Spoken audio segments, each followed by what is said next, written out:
É, esses dias eu estava assistindo uma mensagem no YouTube de uns pastores pregando, eu gosto muito de fazer isso. E aí os caras, antes de pregar, eles fazem propaganda do livro, né? Eu achei isso legal, vou fazer também. Por que só eles podem? Vou fazer. Então, irmãos, a gente está aí com o nosso livro, ele vai aparecer aqui, ó, à minha esquerda. Ele está com uma capa diferente aí, que a minha, como é que é o nome? Design gráfico fez, ficou melhor do que a que eu fiz, então a gente substituiu a capa. Já era para estar impresso, mas esse tempo embaçou tudo, então atrasou um pouquinho aí a impressão, mas isso é bom, porque isso aumenta o tempo que você pode fazer a sua reserva, pagando um preço menor, de R$ 20. A grande batalha é travada em sua mente, irmãos, é um livro que fala de batalha espiritual, guerra espiritual. Eu já li bastante sobre guerra espiritual, e eu confesso para vocês que, às vezes, quando o pessoal me mostra algum livro de batalha espiritual, eu fico até meio receoso de ler, porque a maioria deles, a grande maioria, tem um padrão. Que padrão é esse? Eles se baseiam numa experiência. É alguém que foi alguma coisa, e aí foi liberto. E todo livro é baseado na experiência daquela pessoa. Só que, irmãos, experiência não forma doutrina. E batalha espiritual, beleza, ele teve a experiência, eu acredito nas experiências, eu não acredito que um servo de Deus vai escrever um livro para contar um monte de mentira. Então eu leio, de fato acredito naquela experiência, só que não é que tem que ser daquele jeito. Então batalha espiritual vai além da experiência, existem princípios estabelecidos na palavra de Deus, e são esses princípios que precisam nos guiar nessa batalha. E aí nesse livro eu fiz todo o possível. Tem muito texto bíblico no livro, tudo muito bem embasado, biblicamente falando, para você poder encarar a batalha espiritual de uma forma bíblica, uma forma doutrinária. E aí, independente da experiência, é claro que vai ter experiências também no livro, a gente sempre conta uma coisa ou outra, mas o foco não é a experiência. O foco é aquilo que a palavra de Deus diz a respeito do assunto. Amém? Então aí como é que você faz para fazer a sua reserva? Você faz o depósito na conta da igreja. Se você não quer fazer o depósito, quer entregar o dinheiro em mãos, você pode entregar para mim ou para os pastores. E aí, por quê? Porque esse dinheiro, irmãos, ele é um dinheiro que ele está sendo ofertado para a igreja. A palavra de Deus fala o seguinte, que a primícia pertence ao Senhor. Esse é meu primeiro livro, é minha primícia. Então ele não é meu. Ele pertence ao Senhor. Então, uma vez que você está adquirindo esse livro, você vai estar ofertando a casa de Deus, você vai estar ajudando na obra de Deus, e ao mesmo tempo, você vai estar recebendo um livro. Então, é mais ou menos assim, eu dou uma oferta para a casa do Senhor e ganho um livro, pela oferta que eu estou dando.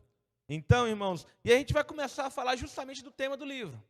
A gente vai começar uma série de mensagens falando de batalha espiritual. Eu percebi que tem dois temas que o povo de Deus gosta muito. Um é escatologia, o outro é batalha espiritual, porque são temas que eles despertam o interesse. Eu acho que eu vou te frustrar ao falar de batalha espiritual, porque você vai perceber que ela não é essa complicação toda que as pessoas dizem, não é esse bicho de 7 cabeças todo, e o meu objetivo é justamente te mostrar que a palavra de Deus mostra que não é esse bicho de 7 cabeças todo. Mas, amém. Vamos lá. O tema é batalha espiritual, parte 1. Efésios capítulo 6, o texto ele vai aparecer aí para vocês. Sábado passado, estava assistindo o culto em casa e eu achei muito chique esse negócio. O texto aparecer na tela. Eu até larguei minha Bíblia na hora e eu falei, por que eu estou com a Bíblia na mão se o texto está aí na tela?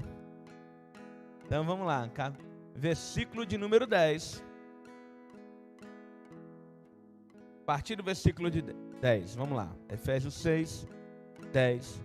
Diz assim a palavra de Deus: quanto mais, sede fortalecidos no Senhor e na força do seu poder, Revesti-vos de toda a armadura de Deus, para poderes ficar firmes contra as ciladas do diabo. Porque a nossa luta não é contra a carne e sangue, e sim contra principados e potestades, contra os dominadores desse mundo tenebroso, contra as forças espirituais do mal nas regiões celestiais. Portanto, tomai toda a armadura de Deus para que possais resistir o dia mau, e depois de ter vencido tudo, permaneceis inabaláveis. Estais, pois, firmes, cingi-vos com a verdade, vestindo-vos a couraça da justiça, calçai os pés com a preparação do evangelho da paz, embraçando sempre o escudo da fé, com o qual podeis apagar todos os dardos inflamados do maligno. E tomai também um capacete da salvação, e a espada do Espírito, que é a palavra de Deus. Amém? Feche os teus olhos por um instante. Pai Santo, essa noite, Senhor, nós te louvamos pela vida de cada um dos teus filhos. E eu quero te pedir, ó Pai, que o Senhor fale de uma forma poderosa, que o Senhor fale, ó Deus, de uma forma grande, e que o Senhor manifeste a graça do Senhor no nosso meio. Não permita, ó Pai, que como mensageiro eu atrapalhe aquilo que o Senhor quer falar, aquilo que o Senhor quer fazer, mas que pelo contrário, eu possa facilitar, ó Deus, o trabalho do Senhor na vida do teu povo. Toma, Senhor, essa mensagem nas tuas mãos. Tome o controle de nossas vidas, no nome de Jesus. Amém. Irmãos, a primeira coisa que nós precisamos observar quando nós falamos de batalha espiritual, é aquilo que eu falava do livro, é que não é algo que está embasado em experiências. Existem princípios estabelecidos pela palavra de Deus. E esses princípios, eles trazem batalha espiritual. Um outro ponto importante, irmão, que a gente tem que saber de cara, é que quando falamos de batalha espiritual, não é uma batalha entre Deus e o diabo. Entende uma coisa? Deus não tem adversário. Deus é imbatível. Ninguém é louco, nem o diabo, de desafiar Deus, de querer peitar a Deus. Deus, ele não tem adversário. Deus, não existe ninguém no universo que chega nem perto do poder de Deus. Então, batalha espiritual não diz respeito a uma luta entre Deus e o diabo. Eu sei, nós sabemos, que quando uma pessoa ela está passando por um período negro da vida dela, onde a presença demoníaca ela é muito forte, ela se acha num fogo cruzado. Parece que está tendo uma guerra entre Deus e o diabo, ela está bem no meio. Eu sei que essa sensação ela é passada, mas nós vamos ver aqui no decorrer dessas mensagens, que isso faz parte do engano, faz parte da estratégia do inimigo para as nossas vidas.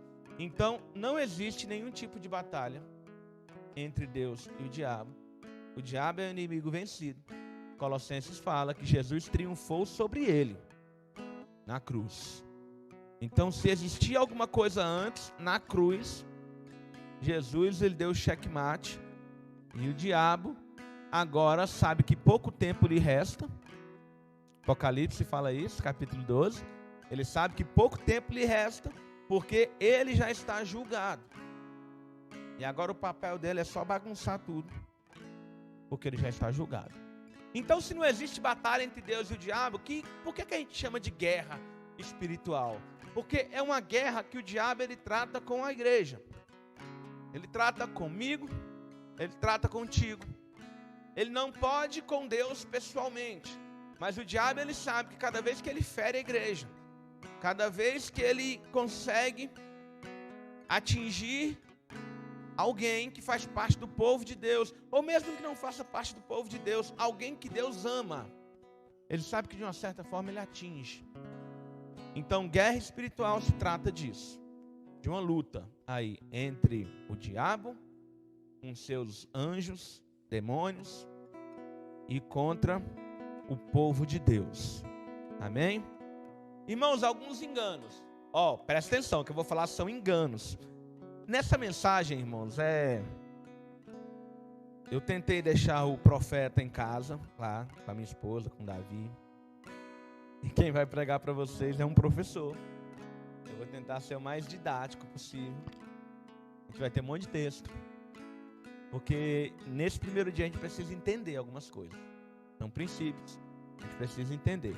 Então, alguns enganos acerca da batalha espiritual. O primeiro deles, o que eu vou falar são enganos, hein? O primeiro deles é: a atividade demoníaca diminuiu muito desde os tempos do ministério terreno de Jesus.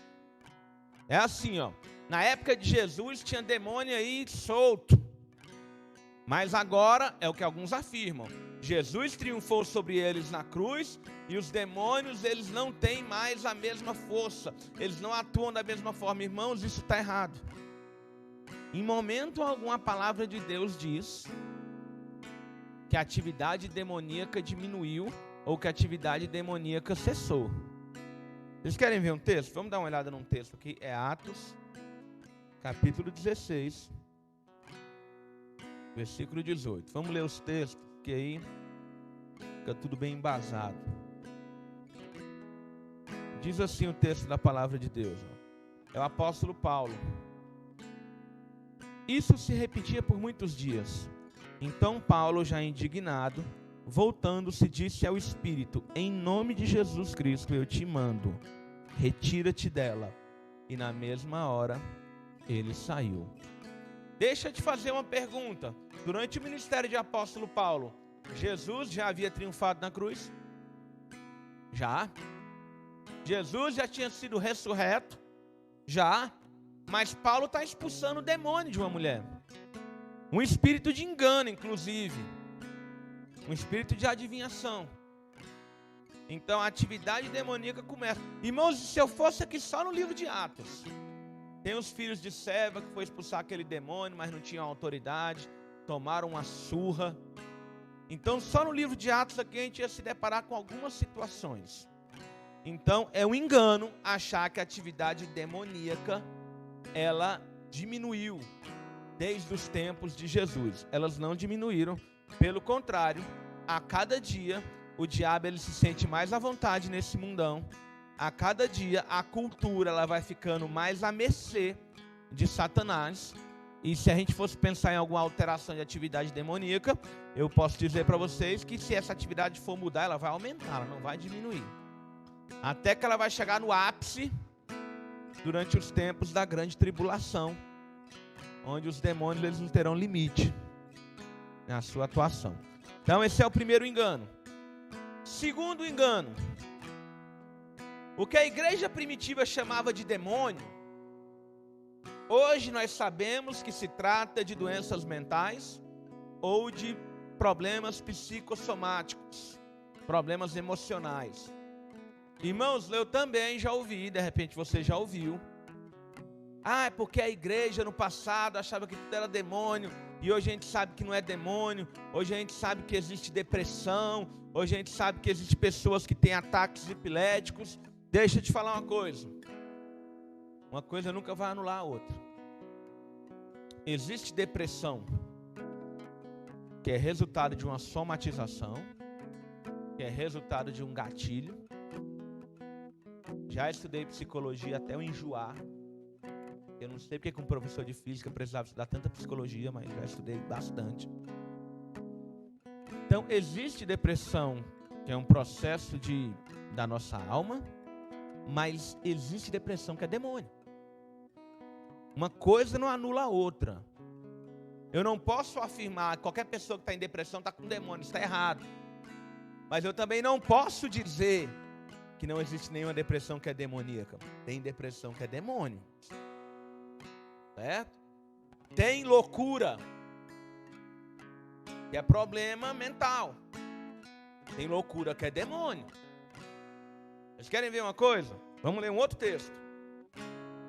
O texto aí, Joab, é o texto abençoado. Marcos capítulo 9.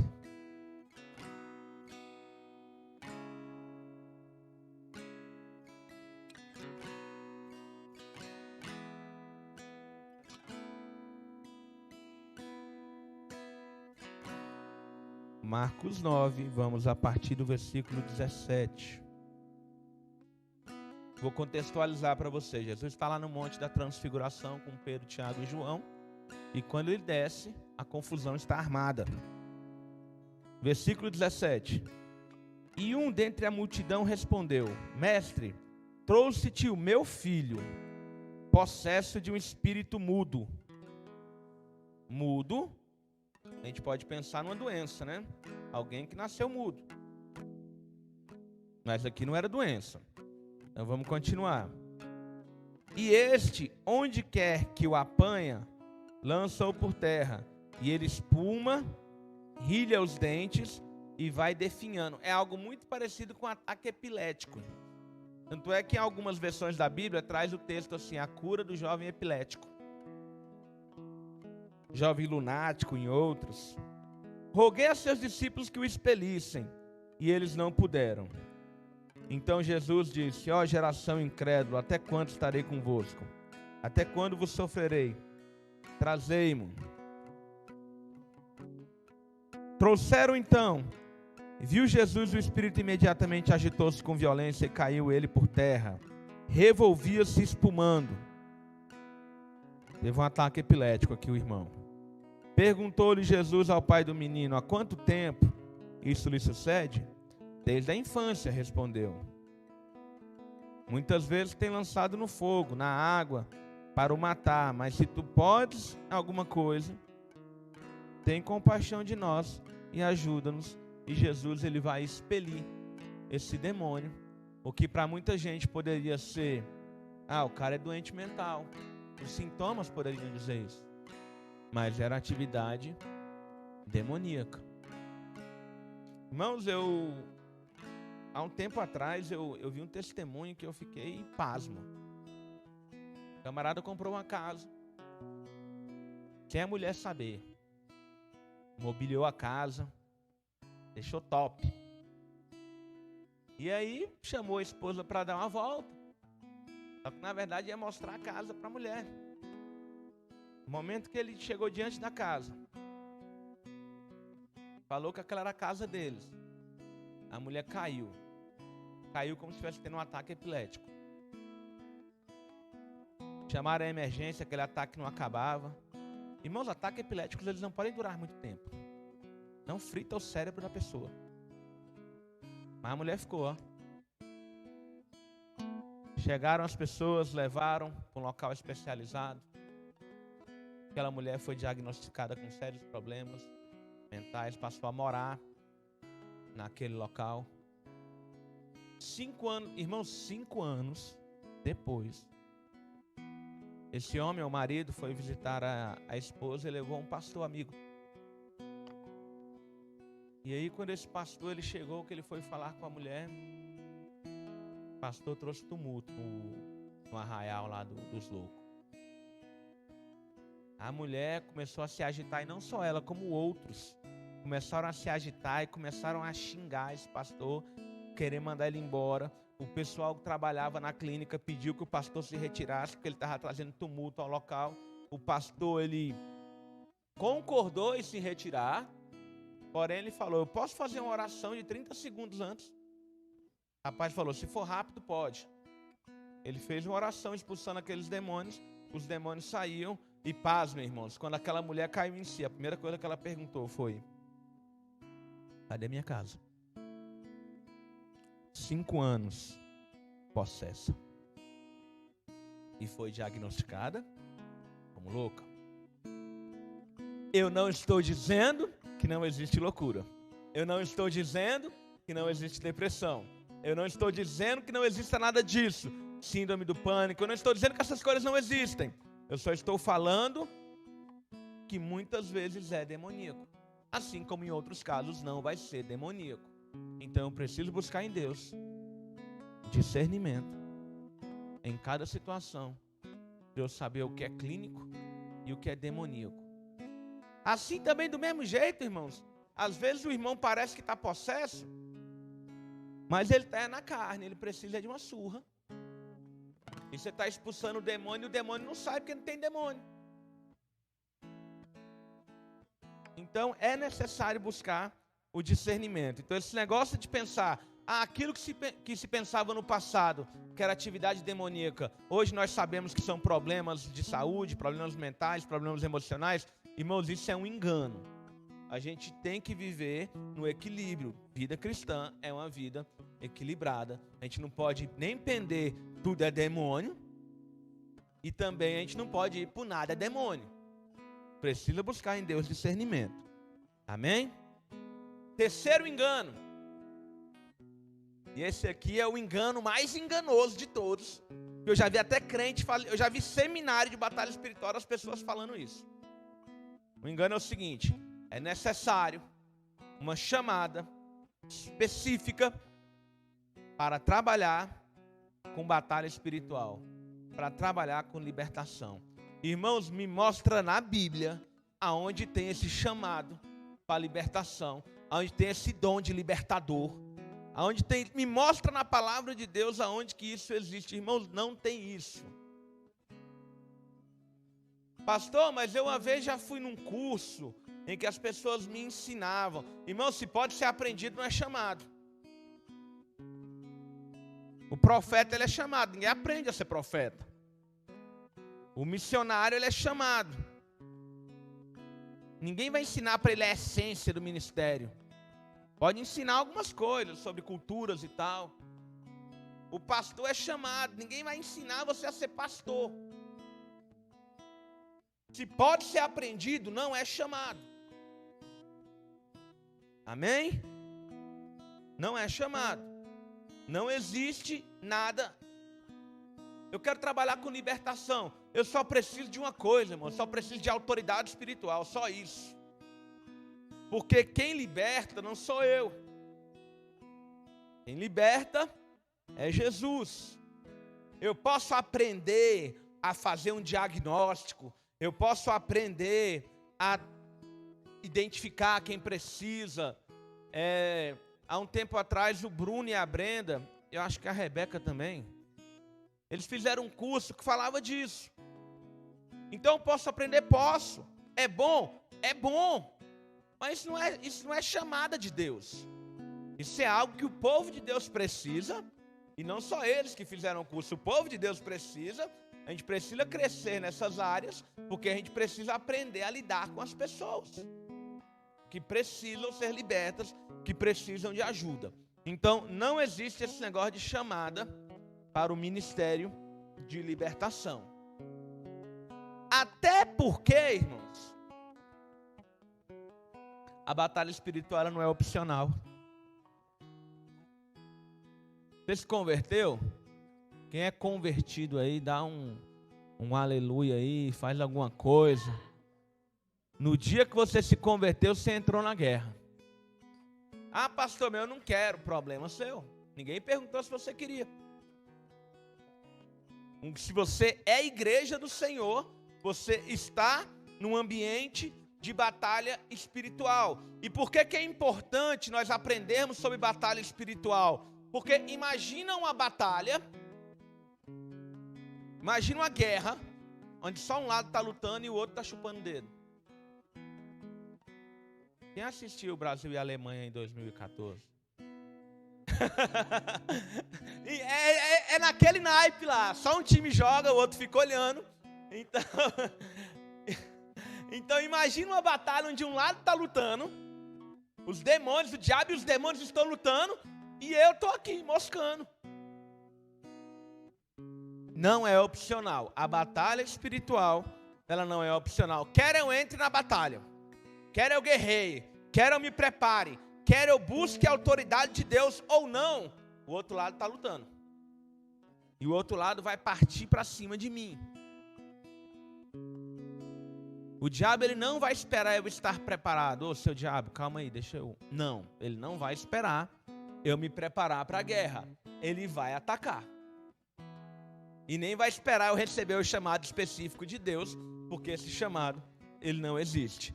É um chamado para o povo de Deus. Amém? Glória a Deus. Então não existe esse negócio de chamado específico para a batalha espiritual. Irmãos, mas como hoje é o nosso primeiro dia, nossa introdução à batalha espiritual, vamos falar do cão. Vamos falar do inimigo. Por quê, pastor? Porque em qualquer luta, em qualquer batalha, é importante conhecer o inimigo. Quanto mais eu conheço o inimigo, melhor. Irmãos, a gente vê isso muito nítido quando a gente vai olhar para os esportes. Vai ter uma luta lá dos caras do MMA, ou um jogo nos esportes coletivos. Eles estudam o adversário. Eles vão ver vídeos do adversário. Eles vão tentar buscar um ponto fraco. E nós precisamos. O adversário te conhece como poucos. Sabe das suas qualidades. E sabe principalmente dos seus defeitos, dos seus pontos fracos. Então é importante nós conhecermos o adversário. Amém? Vamos lá falar então do carcará sanguinolento, do tinhoso, do coisa ruim. Quando a gente olha para 2 Coríntios 2:11, Paulo fala assim, ó, precisa projetar esse não. Prepara os outros lá, de Ezequiel e de Isaías. Paulo fala assim, ó, e não desconsiderei os seus ardis. Ou seja, Paulo está falando assim, não menospreze o diabo. Existem 2 textos na palavra de Deus que falam do diabo antes da queda. A gente vai ler os 2. O primeiro está em Ezequiel 28. Ele era um anjo. Ele era um anjo qualquer não, irmãos. A gente vai ver aí. Ele era um anjozinho assim. Top.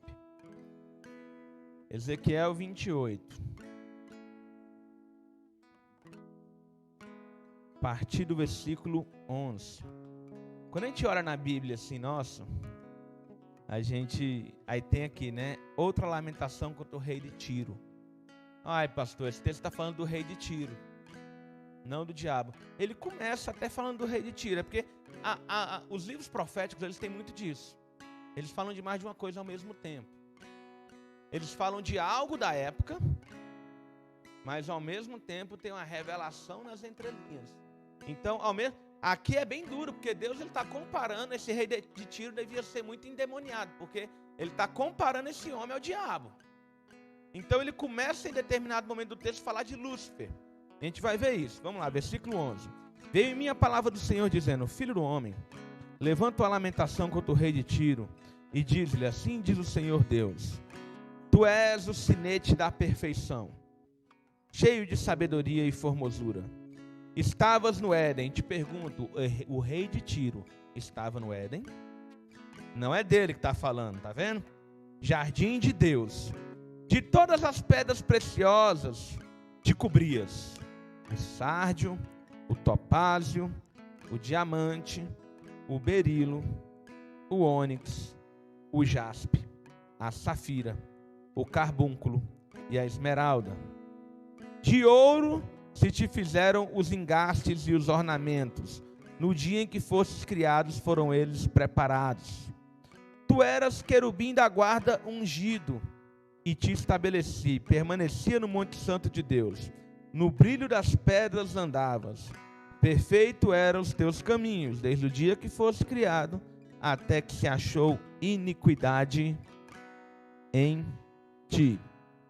O outro texto está em Isaías 14.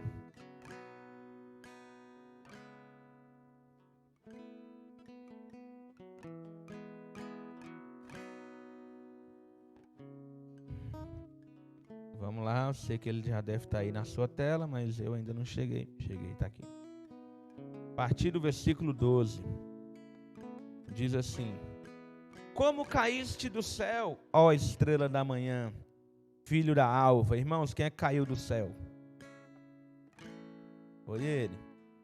Como foste lançado por terra, tu que debilitavas as nações. Que nações? Vamos continuar a leitura. Tu dizias no teu coração, eu subirei aos céus. Mas anjo não já fica no céu? O que ele vai subir? Segura aí, vamos explicar tudo. Acima das estrelas de Deus, exaltarei o meu trono, e no monte da congregação me assentarei. na extremidade do norte. Subirei acima das mais altas nuvens e serei semelhante ao Altíssimo. Contudo, serás precipitada ao reino dos mortos, no mais profundo abismo. Até aqui tá bom. Irmãos, olha só. O diabo, ele era um anjo. A gente vai falar de que tipo de anjo que ele era. Ele era um querubim. Irmãos, entenda que querubim, ele, na hierarquia dos anjos, ele não é um anjo de guerra. A força do diabo não é a força de batalha. Não é a força bruta. Ele não era um guerreiro. Ele era outra coisa.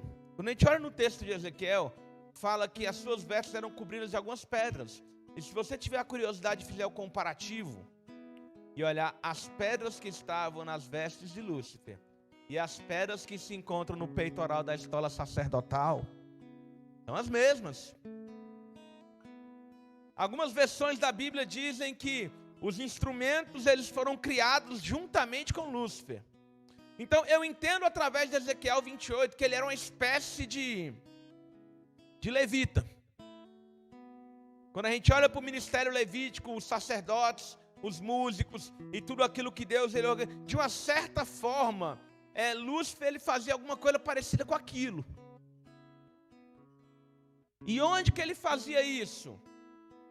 O texto de Isaías ele mostra para nós. Ele estava na terra. Pastor, mas a terra não tinha sido criada. Quem disse que não? Existia terra, tanto é que o texto diz que ele estava sobre as nações, ele estava na terra, e é por estar na terra que ele fala assim: eu subireis aos céus, e serei semelhante ao Altíssimo. Ele não estava no céu no momento em que ele bolou o seu projeto mirabolante, ele estava na terra. Pastor, mas a terra ela foi criada só depois que o diabo caiu. Não, irmãos, na verdade quando o diabo caiu, a terra ela foi recriada. Ela foi reconstruída. Você já viu quando Jesus, os irmãos vão lá, expulsam os demônios, os 70, eles voltam felizes, eles voltam empolgados, porque os demônios, eles tinham autoridade sobre os demônios, e Jesus ele fala assim: olha, eu vi Satanás cair do céu como um raio. Satanás ele foi expulso dos céus. Houve guerra nos céus. Apocalipse 12 fala dessa guerra. Houve guerra nos céus e Satanás e um terço dos anjos foram expulsos. E eles foram arremessados contra a terra. Ao serem arremessados contra a terra, eles destroem a terra. Foi os dinossauros, pastor? Eu não posso falar isso. A Bíblia não fala isso.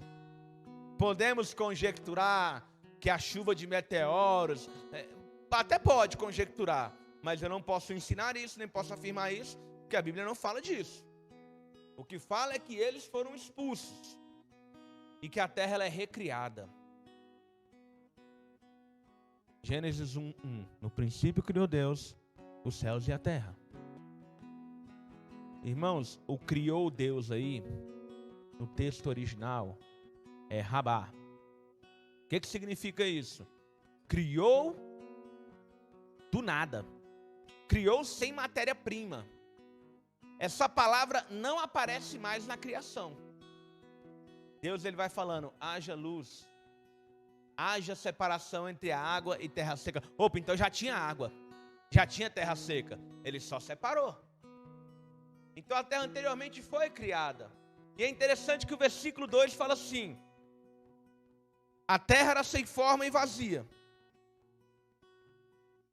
Havia água sobre o abismo e o Espírito de Deus pairava sobre a face das águas. Irmãos, como é que Deus cria algo e esse algo é sem forma? Nada que Deus faz é sem forma. Então, entre o versículo 1 e o versículo 2, a gente tem zilhões de anos aí. É por isso que quando a gente olha a idade da terra, biblicamente falando e geologicamente falando, os números não batem. E aí os caras querem desacreditar a Bíblia por causa disso, mas eles têm esse intervalo. de muitos anos que a gente não sabe quantos foram. Certo? Vamos lá, vamos continuar. Então ele é lançado. Lançado aonde? Isaías fala. Serás lançado no mais profundo abismo. Guarda essa palavra. Abismo. O diabo e seus anjos foram lançados no abismo. É por isso que a Bíblia fala em Gênesis 1:2 que as águas cobriam o abismo e o Espírito Santo pairava sobre as águas. O Espírito Santo estava fazendo o que ali? Curtindo a água, tal, que lindo o mar. O Espírito Santo estava ali porque ainda não tinha sido permitido que aqueles demônios eles saíssem. Vocês já viram lá em Lucas 16 que Jesus, ele na parábola do rico e do Lázaro, os dois morrem, vão para o Hades, que são as regiões profundas. E aí a parábola mostra para nós que essas regiões tinham 3 compartimentos. Tinha o seio de Abraão, que é para onde as pessoas que morriam com Deus iam. Tinha o inferno propriamente dito, que é o Geena, que foi traduzido com essa palavra inferno, que foi para onde o rico na parábola foi. E entre os dois tinha o quê? Um abismo. Naquele abismo, os demônios foram lançados naquele abismo. Dentro desse abismo, tem um local chamado Tártaro, que são as prisões. Após a criação ser concluída, os demônios eles saíram do abismo. Eles passaram a habitar na terra. Todos os demônios? Não. Alguns estão presos no abismo até hoje e serão soltos por ocasião da grande tribulação, um exército terrível de demônios, liderados por um demônio poderosíssimo, que muitos teólogos dizem ser o mais poderoso que tem, um camarada chamado Apolion, ou Abaddon, dependendo se é grego ou hebraico. Então tem demônio preso lá. Se você for ficar para a tribulação, você vai ver como é que eles são. Não queira ficar. Amém?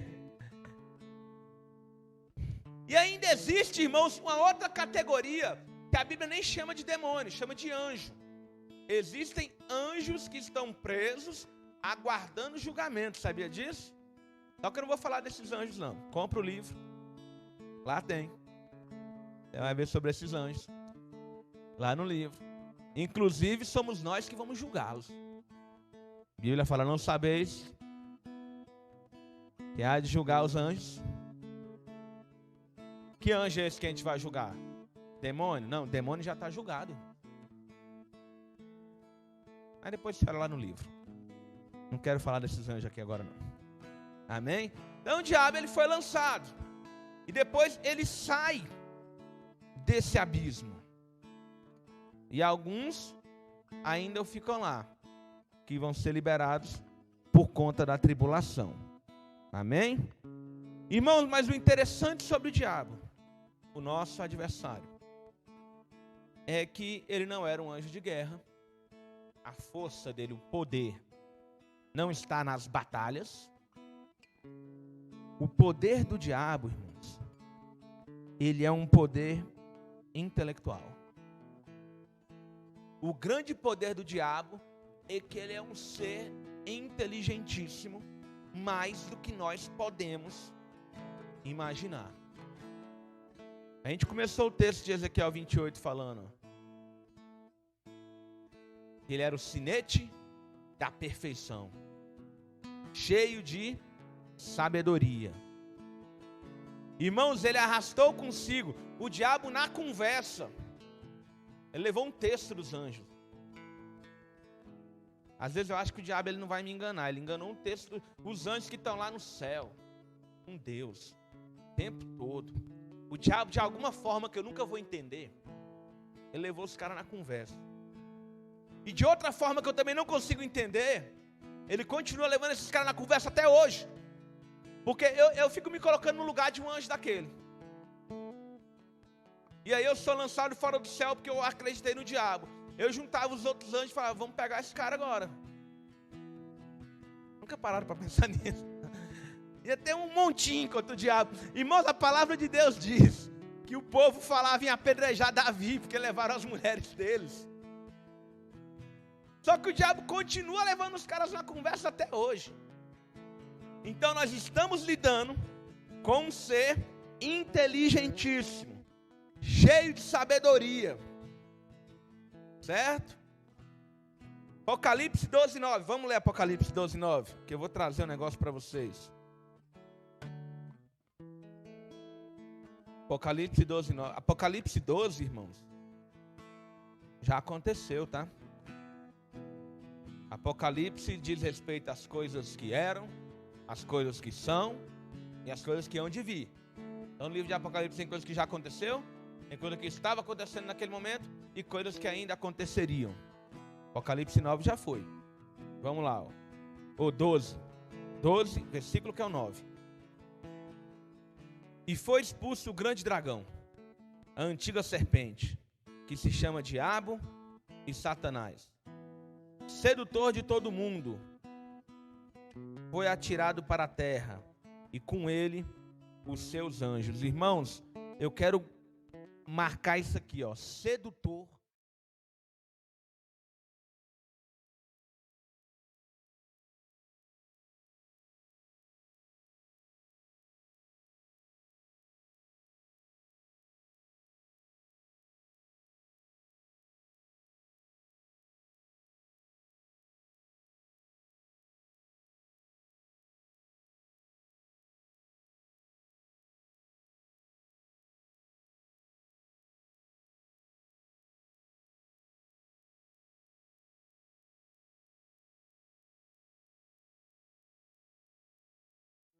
É modinha, tá? Geração Disney. A DC é muito melhor. A DC é muito mais raiz. Ó, o Ricardo parou até de fazer o fundo.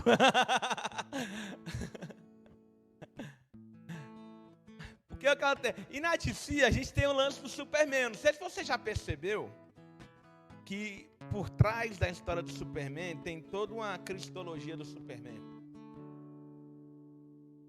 Os caras, ele é enviado pelo Pai para a Terra, para quê? Para salvar a Terra.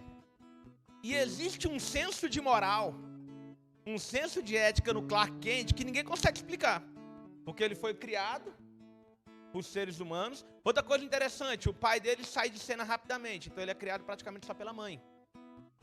Ele convive mais com a mãe, que é Marta, sabe? Com M assim, ó, Marta, Maria, Jonathan, José, sabe? Então tem todo um negócio aí. E aí o que acontece? Ele tem esse senso de moral, o cara é muito perfeito. Só que você não consegue explicar porque que ele é assim. E aí ele cresce, se torna o Superman e tal. E o Superman, ele tem dois inimigos. Ele tem vários, mas tem dois inimigos que são dignos de nota. Um é muito poderoso, muito forte, que é o Darkseid. Ele é o mais forte. Mas ele não é o pior inimigo do Superman. O pior inimigo do Superman, ele não é o mais forte. Ele é o mais inteligente. Na verdade, ele não tem força nenhuma. Que é o Lex. O Lex, ele não tem nenhuma força. Mas vira e mexe, o Lex Luthor está enchendo o saco. E o Lex Luthor, ele consegue jogar as pessoas contra o Superman. Ele consegue colocar o caráter do Superman em xeque. Ele consegue manipular as coisas. Irmãos, assim é Satanás. Nós estamos lidando com um inimigo que ele é extremamente inteligente. E eu vou te falar uma coisa a respeito dele. A batalha minha contra o diabo não é uma batalha física. O diabo não vai aparecer para a gente rolar um jiu-jitsu, não. Isso não vai acontecer. A minha batalha contra o diabo, ela é uma batalha intelectual. É por isso que a batalha espiritual é travada onde? Na minha mente. É por isso que o processo de libertação se dá pela conquista da mente. E é por isso que o poder do diabo está no engano. Irmãos, vocês já perceberam como é que o diabo leva Eva na conversa? Fácil. E eu estou falando de Eva, irmãos. Eu não estou falando de você, nem de mim. Pastor, por que você está falando isso? Irmãos, é muito provável. Você já deve ter lido em algum lugar que nós conseguimos usar no máximo 10% da nossa capacidade cerebral. Eu estou falando de uma pessoa considerada superdotada, que usa 10% da capacidade cerebral, porque o normal está 8, mais ou menos. Agora eu te fazer uma pergunta. Para que Deus ele cria um ser humano?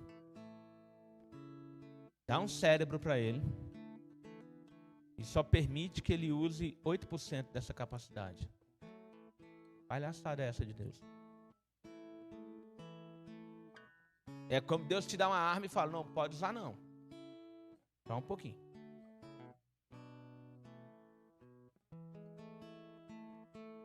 Vou te falar o que aconteceu. O homem usava essa capacidade. Adão e Eva, eles eram infinitamente mais inteligentes do que nós. Você consegue imaginar Adão dando nome para cada animal?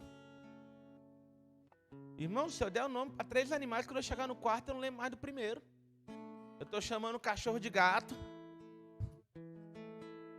Mas Adão faz isso com todos os animais e esses nomes existem até hoje. Como que esse cara catalogava tudo aquilo? Não existia escrita, é tudo aqui, ó. Então eles tinham a capacidade mental muito maior do que a nossa. Mas o diabo vai lá, serpente endemoniada, né? Primeiro caso de possessão demoníaca da história, com a serpente, engana a Eva cai, Adão cai, e guarda essa se você não sabia. Além de tudo, o pecado deixou a gente burro. O pecado tirou capacidade de raciocínio do ser humano. Então, além de tudo isso, certo? Pensei uma bobagem aqui, não vou falar não. É porque o povo está tudo rindo aqui perto de mim, irmãos. E aí fica difícil de concentrar. Eu ia falar que tinha irmão mais pecador que outros, mas esquece isso. Então o pecado ele fez isso conosco. Então ele levou Eva, muito inteligente, na conversa. Então existe uma sagacidade. E quando você olha lá para o texto de Gênesis 3, irmãos, como o diabo ele é genial. O diabo mente sem mentir. Ele engana falando a verdade. Mas é uma verdade que não é bem verdade. É uma verdade que é meia verdade. Mas que é o suficiente para enganar Eva. Eva falou assim, Deus falou que quando nós comermos desse fruto nós morreremos. O diabo olhou e falou, é claro que você não vai morrer. Eva morreu quando comeu? Não. Mas não era dessa morte que Deus estava falando. Mas o diabo levou para esse lado. O diabo mentiu? Não necessariamente, mas ele enganou? Sim. Está vendo como é genial? É mais ou menos aquilo que às vezes o povo de Deus faz. Eu vou puxar a sua orelha agora. O povo de Deus ele faz assim, ó. Eu não falei algo, mas eu dei a entender, mas eu não falei. Mas eu dei a entender aquilo e eu dei a entender de propósito. Ou seja, eu enganei as pessoas, eu menti. Mas na minha cabeça eu não menti, porque eu não falei. E aí depois eu tenho a cara de pau de falar assim, eu não falei isso. Você é um mentiroso. Porque você não falou com as palavras, mas você manipulou igual o diabo faz. Então cuidado com as meias verdades. Uma meia verdade é uma mentira completa. O dar a entender também é uma mentira completa. Então muito cuidado. Foi exatamente isso que o diabo ele fez. Irmãos, olha só que coisa interessante. Falando de libertação. Só tem uma forma de ser liberto. João 8, 32. E conhecereis a verdade, e a verdade vos libertará. Bíblia, irmãos, Bíblia. Experiência não, Bíblia. A libertação nada mais é do que um encontro com a verdade. O diabo, ele é a personificação do engano, da mentira. A Bíblia fala em João 8,44, quando ele mente, fala do que lhe é peculiar, porque é mentiroso e pai da mentira. Então, o diabo, ele é a personificação da mentira. E Jesus, eu sou o caminho, a verdade e a vida. Jesus, ele é a personificação da palavra de Deus, ele é a personificação da verdade. Irmão, Jesus é a Bíblia tomando forma de homem. Já viu que João fala isso? No princípio era o verbo, em algumas traduções no princípio era a palavra. A palavra estava com Deus, a palavra era Deus. A palavra se fez carne e habitou entre nós. Amém? Então Jesus, ele é a personificação da verdade. É por isso que ele fala assim, ó, no mesmo texto que ele fala, e conhecereis a verdade vos libertará. Ele fala assim, mas se o Filho vos libertar, verdadeiramente sereis livres, porque o Filho é a verdade. Pastor, você está me falando que para eu ser liberto é só eu não ser enganado? É exatamente isso. A gente precisa tirar esse misticismo que existe por trás da libertação. A libertação espiritual, ela é simplesmente um encontro com a verdade. Só que esse encontro com a verdade, na prática, ele não é tão simples. Porque às vezes o engano, ele é muito palpável. E por que esse engano, ele é palpável, irmãos? O diabo, João 16:11. Vamos dar uma lida aqui. Jesus falando do Espírito Santo, fala que ele convencerá o mundo da justiça, da verdade e do juízo. E quando ele fala do juízo, ele fala, o versículo 11, porque o príncipe desse mundo já está julgado. De quem que Jesus está falando? Do diabo. Como que Jesus, pastor Evaldo, vou acertar. Como que Jesus se refere ao diabo? Como príncipe desse mundo. Jesus chama o diabo de príncipe desse mundo. É Jesus quem está dizendo, irmãos. A gente vai dizer o contrário? E o próprio diabo, em Lucas 4, quando Jesus está sendo tentado no deserto, ele fala diante de Jesus. Ele não seria tão petulante de mentir assim na cara de Jesus, porque Jesus saberia e repreenderia essa mentira. Ele fala assim, tudo isso tirarei se prostrado me adorares, porque me foi entregue e eu dou para quem eu quiser. Ou seja, o que eu estou querendo te dizer, irmãos? Que o diabo é de fato, esse título é legítimo. Ele é o príncipe desse mundo. Agora, isso aqui tem um significado muito forte para nós. Primeiro, ele tem governos, corporações, mídia e o que mais você quiser desse mundo à sua disposição. Para vocês terem uma ideia, o diabo, ele tem um demônio, que no texto original que nós lemos de Efésios 6, é o principado, é o príncipe. Ele tem um demônio para governar cada nação. Vamos dar uma olhada no texto de Daniel? Daniel capítulo 10.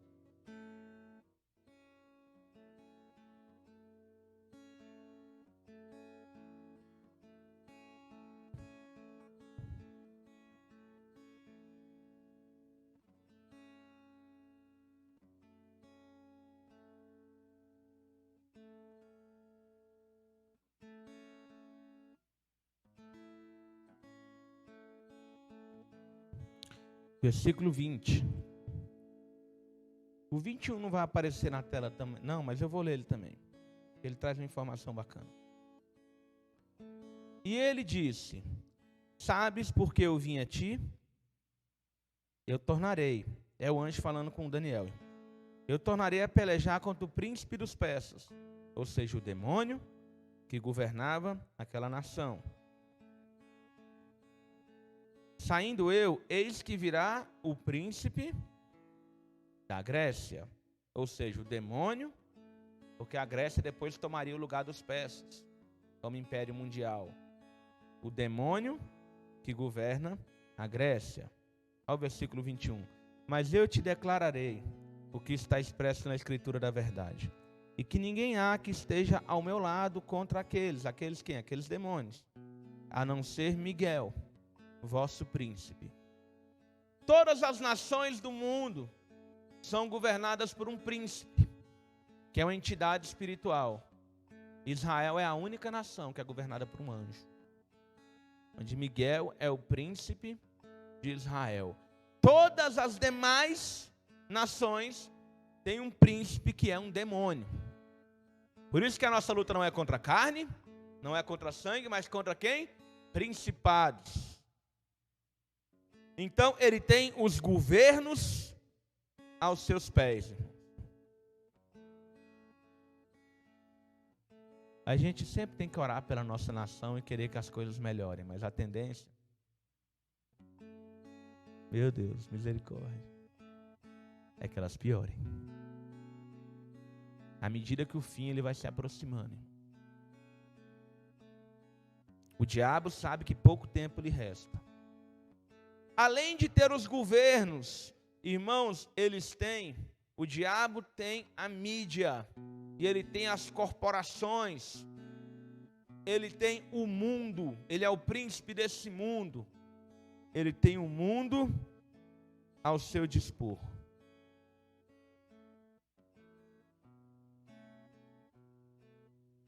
Todo mundo ao seu dispor, inclusive as pessoas que não têm Jesus, elas são marionetes nas mãos do diabo. Então, irmãos, nós estamos aqui, nesse mundo, mas a gente está meio como intruso. A palavra de Deus fala que a nossa pátria real, ela está nos céus. E em Coríntios fala que nesse mundo nós somos o quê? Nós somos embaixadores de Cristo. Não necessariamente, irmãos, embaixadores bem-vindos. Não existe nada, irmãos, nada, nada nesse mundo que não esteja debaixo da influência do diabo. Irmãos, absolutamente nada. Ou eu tenho aliança com Deus e sou um convertido, ou eu estou debaixo da influência do diabo. Primeiro, não vamos ler, não precisa colocar essa não, Etienne. Mas 1 João 5,19 diz que o mundo inteiro jaz do maligno. Sabe aquele programinha que você é quase viciado nele? Ele é do mundo. Sabe aquela bandinha que você curte? Mundo. E qualquer outra coisa do mundo que você é fissurado, mundo. E o mundo jaz, pertence a quem? Ao maligno. É por isso que João fala, não ameis o mundo, e nem as coisas que há do mundo. Se alguém amar o mundo, o amor do Pai não está nele. O mundo passa. A palavra de Deus permanece eternamente. Irmãos, às vezes eu sou um crente que eu amo tanto esse mundo que eu estou quase orando para Jesus não voltar. Porque se Jesus voltar, eu vou ter que ir embora. Que triste. Deixa eu te falar uma coisa, fica triste não, porque se ele voltar, você vai ficar. Você não vai embora não. Se você ama tanto esse mundo, Jesus vai te dar essa colher de chá. Vai te deixar com ele.